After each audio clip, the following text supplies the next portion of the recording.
Subscribe करिए हमारे channel target UP TET CTET को और बेल आइकन को दबाइए। हेलो दोस्तों, मैं आनंद स्वागत करता हूं आपका आपके अपने channel target UP TET CTET में। दोस्तों, जैसा कि आपको पता है कि हम आपके डीएलएड फर्स्ट सेमेस्टर के कंप्यूटर विषय का रिवीजन स्टार्ट कर चुके हैं और इसमें हमने आपके पहले चैप्टर में बहुविकल्पी प्रश्नों को देख लिया था। अब हम लोग अतिलघुत्तरीय प्रश्नों को देखने वाले हैं इस वीडियो में और इसी प्रकार दोस्तों हम लोग सभी चैप्टर्स के बहुविकल्पी अतिलघुत्तरीय प्रश्नों को देखेंगे और इसके बाद अगर हमारे पास समय बचता है तो हम लोग लघुत्तरीय प्रश्नों को भी देखेंगे। आप लोग की रिक्वेस्ट आ रही थी कि सर लघुत्तरीय प्रश्न भी कराइए, तो अगर लास्ट में समय बचता है तो मैं करा दूंगा, मुझे कराने में कोई दिक्कत नहीं है, हम लोग कर लेंगे, बस उसमें थोड़ा सा समय ज्यादा लगेगा। अब देखिए अतिलघुत्तरीय प्रश्नों में यहाँ पे पहला प्रश्न जो दिया गया है प्रश्न संख्या 21, कंप्यूटर का अर्थ लिखिए। दोस्तों, कंप्यूटर शब्द की उत्पत्ति अंग्रेजी के शब्द कंप्यूट COMPUTE से हुआ है, जिसका अर्थ होता है गणना करना। पारिभाषिक शब्दों में कंप्यूटर एक ऐसी इलेक्ट्रॉनिक युक्ति है जो प्राप्त सूचनाओं को दिए गए निर्देशों के अनुरूप विश्लेषित कर अत्यंत सूक्ष्म समय में सत्य एवं विश्वसनीय परिणाम प्रस्तुत करती है। अब दोस्तों, कंप्यूटर की परिभाषा आपने यहाँ पे पढ़ा कि कंप्यूटर शब्द की जो उत्पत्ति हुई है, कंप्यूटर शब्द सबसे पहले कहाँ से आया है? यह आया है अंग्रेजी के कंप्यूट वर्ड से और इस कंप्यूट वर्ड का मतलब क्या होता है? इस कंप्यूट शब्द का मतलब होता है गणना करना। और अगर आप परिभाषा चाहते हैं कंप्यूटर की, तो कंप्यूटर एक ऐसी इलेक्ट्रॉनिक युक्ति है, डिवाइस है, जो प्राप्त सूचनाओं को दिए गए निर्देशों के अनुसार विश्लेषित करके अत्यंत सूक्ष्म समय में सत्य एवं विश्वसनीय परिणाम प्रस्तुत करती है। यानी कि कंप्यूटर को जो भी इनपुट मिलता है वह जल्दी से उस पर कार्य करके बहुत ही कम समय में आउटपुट देती है। यही आपको परिभाषा में लिख देना है। अब देखिए प्रश्न संख्या 22 से पंचम पीढ़ी के कंप्यूटर का आरंभ कब हुआ? तो दोस्तों, पंचम पीढ़ी के कंप्यूटर का आरंभ सन 1990 से माना जाता है। आज विश्व में कंप्यूटर को और विकसित करने के प्रयास जारी हैं। तो दोस्तों 1990 से पंचम पीढ़ी चली आ रही है और यही पीढ़ी अभी भी जारी है। 5 पीढ़ियों में कंप्यूटर को डिवाइड किया गया है, जिसकी शुरुआत जो होती है दोस्तों प्रथम पीढ़ी से होती है 1946 से। यह भी आप लोग याद रखिएगा। अब चलिए अगला प्रश्न देखते हैं। 23 नंबर, कंप्यूटर का वर्गीकरण किन दो आधार से किया जा सकता है? तो दोस्तों, कंप्यूटर का जो वर्गीकरण है वह 2 आधार पे किया जा सकता है। एक कार्य एवं आंकड़ों के प्रस्तुतिकरण के आधार पे और दूसरा आकार एवं तीव्रता के आधार पे।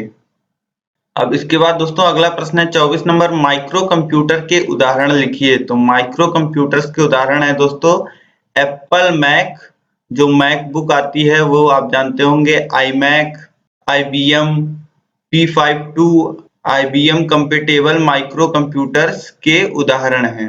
तो यह सभी उदाहरण हैं दोस्तों माइक्रो कंप्यूटर्स के।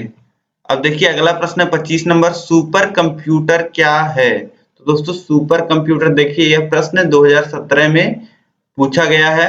सुपर कंप्यूटर क्या होते हैं? देखिए सुपर कंप्यूटर एक ऐसा कंप्यूटर है जिसकी संग्रहण क्षमता एवं गति अत्यधिक तीव्र होती है। यह अपनी पीढ़ी के दूसरे कंप्यूटर्स की तुलना में अत्यधिक तीव्र है। इसमें हजारों माइक्रो प्रोसेसर लगे होते हैं। तो दोस्तों सुपर कंप्यूटर जो होता है उसकी जो क्षमता होती है वह एक सामान्य कंप्यूटर से बहुत ही ज्यादा होती है और इसका प्रयोग दोस्तों आप लोग जानते हैं वेदर फोरकास्टिंग में और विभिन्न ऐसे चीजों में किया जाता है जहां पे जो डेटा होता है उसकी मात्रा बहुत अधिक होती है और कम समय में बहुत ज्यादा डेटा को प्रोसेस करना होता है, जैसा कि वेदर फोरकास्टिंग में होता है, आपके मौसम विभाग में होता है। अब देखिए अगला है प्रश्न संख्या 26, कंप्यूटर की कोई 2 विशेषताएं लिखिए। तो दोस्तों कंप्यूटर की बहुत सारी विशेषताएं आपने पढ़ी हैं, जैसे तीव्र गति होती है, शुद्धता होती है, विश्वसनीय होता है, मेमोरी होती है। तो इन्हीं में से आप कोई 2 विशेषताएं आपको लिख लेनी है। तो देखिए जैसा कि आप पहली जो विशेषता पढ़ते हैं कंप्यूटर के बारे में, जैसा आपका परिचय होता है तभी आप पढ़ते हैं कि इसकी गति बहुत तीव्र होती है। तो कंप्यूटर के कार्य करने की गति अत्यंत तीव्र होती है। बड़ी से बड़ी तथा जटिल गणनाएं यह क्षणों में कर लेता है। इससे समय व श्रम दोनों की बचत होती है। और दूसरी विशेषता है एक्यूरेसी, शुद्धता। यदि कंप्यूटर ऑपरेटर ठीक से काम करता है तथा कंप्यूटर में कोई खराबी नहीं है तो कंप्यूटर जो सूचनाएं प्रदर्शित करता है उसमें 100% शुद्धता होती है तथा इसमें त्रुटि की कोई संभावना नहीं होती है। तो ये दो विशेषताएं आप लोग कंप्यूटर के विषय में लिख सकते हैं। अब बढ़ते हैं हम लोग अगले प्रश्न पे। देखिए प्रश्न संख्या 27 है, एनालॉग कंप्यूटर क्या होता है? तो दोस्तों ग्रीक भाषा के शब्द एनालॉग का तात्पर्य है दो राशियों में साम्य स्थापित करना। एनालॉग कंप्यूटर में किसी भौतिक विधि अथवा राशि को इलेक्ट्रॉनिक परिपथों की सहायता से विद्युत संकेतों में बदलकर लगातार प्रयोग किया जाता है। एनालॉग कंप्यूटर्स का प्रयोग किसी भौतिक क्रिया का प्रारूप बनाकर उस क्रिया को लगातार जारी रखने के लिए निर्देश देने में किया जाता है। तो दोस्तों एनालॉग कंप्यूटर्स में ऐसे कंप्यूटर आते हैं जिनका प्रयोग हम लोग भौतिक राशियों को मापने के लिए करते हैं। और दोस्तों ये कंप्यूटर क्या करते हैं, दाब, ताप, लंबाई आदि को माप करके उनको अंकों में परिवर्तित करते हैं, प्रदर्शित करते हैं। तो इनका यही काम होता है दोस्तों, जैसा कि यहाँ पे दिया भी गया है कि एनालॉग कंप्यूटर का प्रयोग किसी भौतिक क्रिया का प्रारूप बना करके क्रिया को लगातार जारी रखने के लिए निर्देश देने में किया जाता है। और दोस्तों एनालॉग कंप्यूटर का एग्जाम्पल अगर आपको देखना है तो किसी पेट्रोल पंप पे लगा जो एनालॉग कंप्यूटर होता है वह पंप से निकलने वाले पेट्रोल की जो मात्रा होती है उसको मापता है और लीटर में दिखाता है कि कितना लीटर पेट्रोल निकला, और उसका जो दाम होता है, उसका जो मूल्य होता है उसकी भी गणना करता है। तो दोस्तों अब आपको एनालॉग कंप्यूटर क्या होते हैं समझ में आ गए होंगे। अब हम लोग आगे बढ़ते हैं। देखिए प्रश्न संख्या 28 है, तृतीय पीढ़ी के प्रमुख कंप्यूटरों के नाम लिखिए। तो दोस्तों तृतीय पीढ़ी ये हमने डिस्कस भी किया था बहुविकल्पी में। और तृतीय पीढ़ी के प्रमुख कंप्यूटर कौन कौन से हैं? IBM 360, IBM 370, ICL 2903, CPC 1700, POP 1145। यह सभी दोस्तों तृतीय पीढ़ी के प्रमुख कंप्यूटर्स हैं। अब अगला प्रश्न हम लोग देखते हैं दोस्तों, ब्लेज पास्कल ने क्या आविष्कार किया? तो यहाँ पे दोस्तों पूछ रहा है कि ब्लेज पास्कल ने क्या आविष्कार किया था। तो 17वीं शताब्दी में फ्रांस के गणितज्ञ ब्लेज पास्कल ने एक यांत्रिक अंकीय गणना यंत्र यानी कि मैकेनिकल डिजिटल कैलकुलेटर को विकसित किया था। यह मशीन घड़ी और ओडोमीटर के सिद्धांत पर कार्य करती थी। ब्लेज पास्कल की इस एडिंग मशीन को पास्कालाइन भी कहते हैं। तो इन्होंने दोस्तों क्या बनाया था, इन्होंने एक तरह का कैलकुलेटर बनाया था और यह किस सिद्धांत पे काम करता था? यह घड़ी और ओडोमीटर जिस सिद्धांत पे काम करते हैं उसी सिद्धांत पे काम करता था। अब अगला प्रश्न हम लोग देखते हैं, कंप्यूटर पर किसका सिद्धांत लागू होता है? 2017 में पूछा हुआ प्रश्न है। देखिए कंप्यूटर पे एनालिटिकल इंजन का सिद्धांत लागू होता है। एनालिटिकल इंजन दोस्तों आपको पता ही होगा कि चार्ल्स बेबेज ने बनाया था। देखिए अगला प्रश्न भी इसी से रिलेटेड ही है, एनालिटिकल इंजन का विकास किसने किया? तो दोस्तों सन 1833 में चार्ल्स बेबेज ने डिफरेंस इंजन का विकसित रूप एनालिटिकल इंजन तैयार किया जो बहुत ही शक्तिशाली मशीन थी। बेबेज का एनालिटिकल इंजन आधुनिक कंप्यूटर का आधार बना और यही कारण है कि चार्ल्स बेबेज को कंप्यूटर विज्ञान का जनक, the father of computer science कहा जाता है। तो दोस्तों अब आपको पूरी कहानी पता चल गई कि 1833 में चार्ल्स बेबेज ने डिफरेंस इंजन का विकसित रूप बनाया था, यानी कि जैसे किसी भी आप देखते होंगे मशीन का लेटेस्ट वर्जन आता है, किसी प्रोसेसर का लेटेस्ट वर्जन आता है, इसी प्रकार चार्ल्स बेबेज ने क्या किया था कि इन्होंने डिफरेंस इंजन का विकसित रूप एनालिटिकल इंजन बनाया था जो कि तुलना में बहुत ही ज्यादा शक्तिशाली था। और यही एनालिटिकल इंजन जो है कंप्यूटर, आज के कंप्यूटरों का आधार बना और इनका यह कार्य बहुत ही महत्वपूर्ण रहा, तो इन्हें इसी कारण से कंप्यूटर विज्ञान का जनक कहा जाता है।